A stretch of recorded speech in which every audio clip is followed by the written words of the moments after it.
குர்பானி சம்பந்தமாக இந்த தொடரில் நாம் பார்த்து வருகிறோம். குர்பானி பிராணி எப்படி இருக்க வேண்டும், எப்படி இருக்கக்கூடாது, நாம் கொடுக்கக்கூடிய அந்த குர்பானி பிராணிகள், கால்நடைகள் தரமாக இருக்க வேண்டும், தகுதி வாய்ந்ததாக இருக்க வேண்டும், உடல் ஆரோக்கியமானதாக இருக்க வேண்டும், திடகாத்திடமாக இருக்க வேண்டும். எப்படி இருக்கக்கூடாது என்று சொன்னால், தெளிவாக தெரியக்கூடிய நோயுள்ள பிராணியை குர்பானி கொடுக்கக்கூடாது. தெளிவாக குருடாக இருக்கக்கூடிய அந்த பிராணியை குர்பானி கொடுக்கக்கூடாது.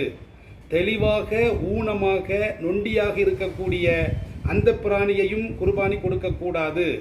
மேலும் எலும்பில் மஜ்ஜை இல்லாமல் மெலிவாக இருக்கக்கூடிய அதையும் குர்பானிக்கு கொடுக்கக்கூடாது என்று நபி ஸல்லல்லாஹு அலைஹி வஸல்லம் அவர்கள் சொல்லுவார்கள். எனவே திடகாத்திடமான, தகுதி வாய்ந்த, தரமான பிராணிகளை தேர்வு செய்து குர்பானி